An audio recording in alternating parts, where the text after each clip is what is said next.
Capítulo 13 de Mateo a leerles la palabra de el gran tesoro y la gran perla.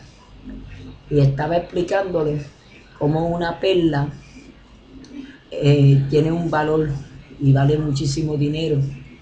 Y este hombre, pues, según la parábola, pues tuvo que, cuando vio la gran perla, pues se fue y lo vendió todo. Entonces le estaba yo explicando a la muchacha cómo quiere decir que si lo vendió todo es porque la perla valía bien, mucho dinero. Era una cosa bien valiosa. Entonces él lo vendió todo para adquirir esa perla.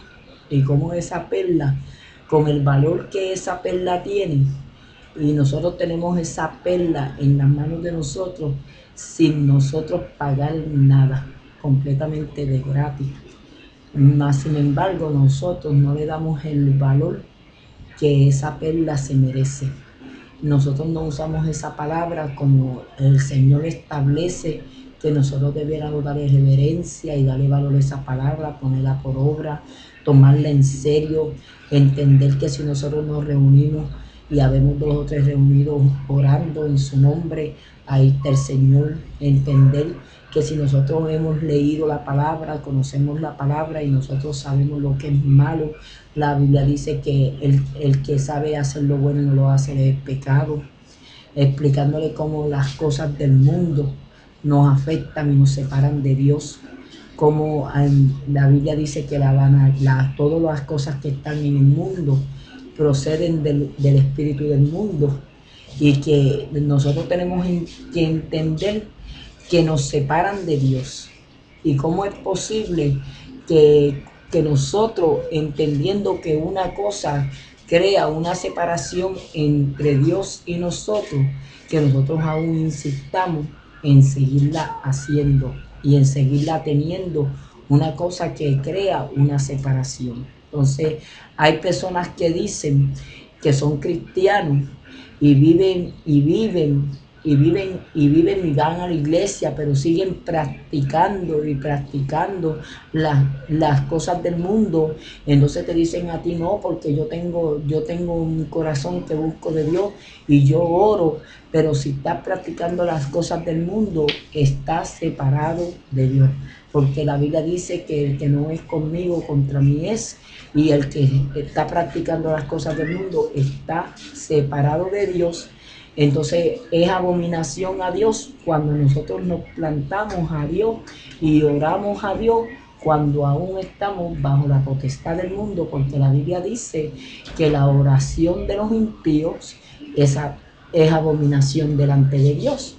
Entonces yo le estaba queriendo, porque yo lo que estoy tratando es de llevarle y establecerles a ella una convicción en el corazón de lo importante y la seriedad que tiene el estudio de la palabra, porque por medio del estudio de la palabra es que nosotros somos libertados. Entonces les explicaba todo eso, cómo Satanás pudo llevar a Jesucristo a un monte y mostrarle todos los reinos de la tierra y decirle: todo esto te daré. Entonces, si yo te lo puedo dar, es porque es mío. Y estas son estas cosas del mundo que Satanás le mostró al Señor en ese monte. Son todas las cosas que habla en el primera de Juan: la vanagloria, las riquezas del mundo que proceden del espíritu del mundo, y que cuando nosotros las practicamos, todo esto nos separa de Dios. Entonces, si hay separación, pues Dios dice que nosotros no podemos estar en 2 aguas, no podemos ser de doble ánimo. Pues entonces quiere decir que cuando nosotros estamos practicando esa clase de cosas del mundo, nosotros no estamos en el Señor, porque dice: oh almas adúlteras, ¿no sabéis que la amistad con el mundo es enemistad con Dios? Y que todo aquel que ama al mundo se hace enemigo de Dios. Y después Juan viene y te dice que el que ama al mundo, en este no se ha perfeccionado el amor de Dios. Pues entonces, que nosotros tenemos que tomar una decisión de coger esa gran perla que para este hombre tuvo que venderlo todo y deshacerse de todo lo que tenía para ir a comprarla, y a nosotros esa perla, pero es una perla tan valiosa como esa, el Señor nos la pone en las manos a nosotros y nosotros no nos cuesta nada. Para nosotros, el deber de nosotros es darle valor a esa gran perla y ponerle atención a la palabra y ponerle atención a la oración. Yo oía a un hombre predicando que decía: todo el mundo quiere hacer cosas para el Señor y hacen acontecimientos y hacen tantas cosas, pero no saben que servirle al Señor es orar y predicar la palabra. Y todo el servicio que el Señor te llama es a orar los unos por los otros y a predicar la palabra. Y el resto de la obra, quien la hace es el Señor. Pero nosotros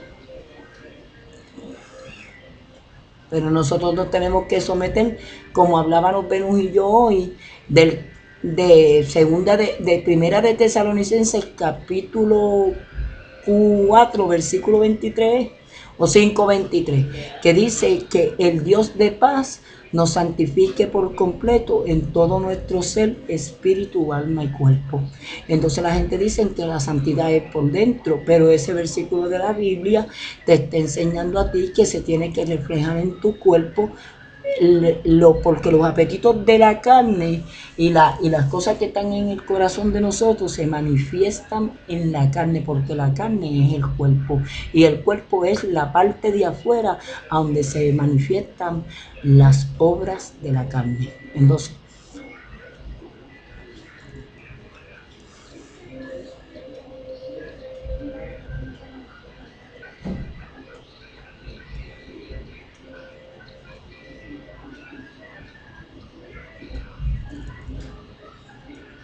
exacto, pues entonces nosotros lo que tenemos que buscar es por la oración, nosotros, porque ahí dice que el mismo Dios de paz nos santifica por completo en todo nuestro ser, espíritu, alma y cuerpo, para que a la venida del Señor seamos hallados irreprensibles. Pero entonces eso es lo que te está queriendo decir, que es el mismo Dios el que te santifica. Entonces la vida tuya es oración y llevar el mensaje de la palabra de Dios. Y después que tú haces eso, el mismo Señor, según tú vas caminando en el Señor y te vas metiendo en el Señor y haciendo la obra del Señor, el mismo Señor es el que va rompiendo con tus ataduras, como dice en Job capítulo 5, versículo 15, que te habla de que Él te librará de la espada, del hambre, de la guerra, pero Él te va a libertar de acuerdo a como tú vayas caminando, orando y orando y orando, clamando a Dios y predicándole el evangelio a aquellos que tienen necesidad de Dios, que no lo conocen, y enseñándole y mostrándole que la misma perla preciosa que tú encontraste, esa misma perla preciosa la pueden encontrar ellos también. En el nombre de Jesús. Amén. Ya